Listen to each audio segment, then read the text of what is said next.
Hey, this is Pastor Ryan. Thanks for joining us for this week's Sunday Preview. Our passage today is Matthew chapter 22, verses 23 through 33. And the passage here begins with a time reference. It's the same day as the prior interaction with the Pharisees, but it's a different group. The Sadducees come to ask him a question. Matthew pauses here to give us some background about their theology. The Sadducees are a group that say there is no resurrection. And we see that their question ends up being about the resurrection. As they begin their question, they give Jesus a title, teacher, and they cite an authority. The authority they are turning to here is Moses, and they relate a principle found in the Old Testament saying, if a man dies, having no children, his brother must marry the widow and raise up offspring for his brother. The principle being referenced here is that if there's a death, Moses has commanded us to remarry. If this principle is true, they present a tough test case. In their scenario, there are 7 brothers, and they apply this principle to first one man. The first married and died, and having no offspring, left his wife to his brother. And then they apply the same principle to the second, the third, and all the others down to the 7th. After all the men died, then the woman dies. It's at this point they get to the core issue. At the resurrection, therefore, of the 7, whose wife will she be? There are 2 time periods they are referencing, the time during life and the time after death. And they're asking, how are these 2 things going to relate if the idea of the resurrection is true? Verse 29 begins with the word but, indicating a contrast. Instead of asking any questions, Jesus gets directly into the answer. He begins by addressing this group, the Sadducees, saying they are wrong because of 2 reasons. First, they neither know the scriptures nor the power of God. And then Jesus gives his reasoning. He says, in the resurrection, there is a different reality, using a neither nor construction. They neither marry nor are given in marriage.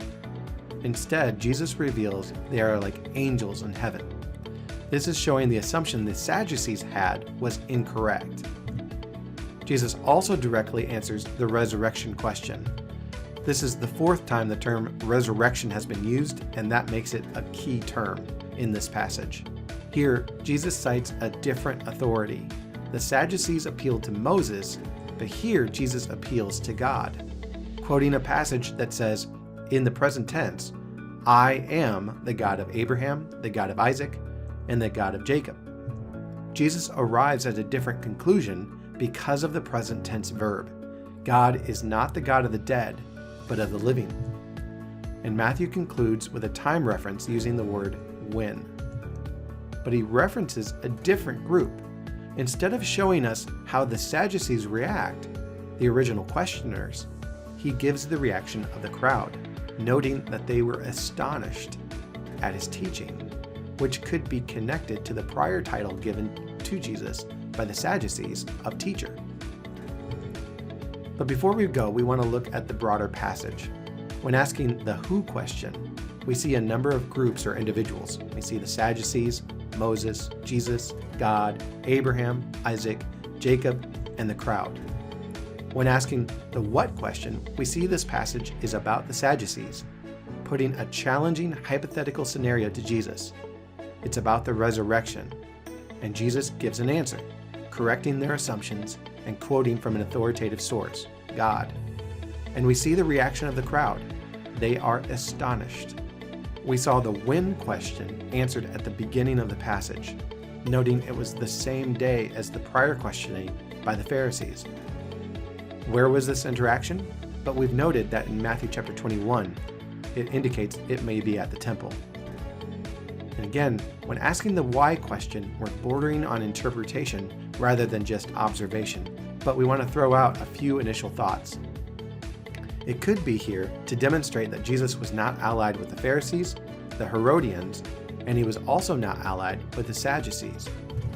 It could also be here to help us see Jesus' explicit defense of the idea of a resurrection. This is going to be important in just a few chapters. And then some final questions for us to think through as we prep for this Sunday morning.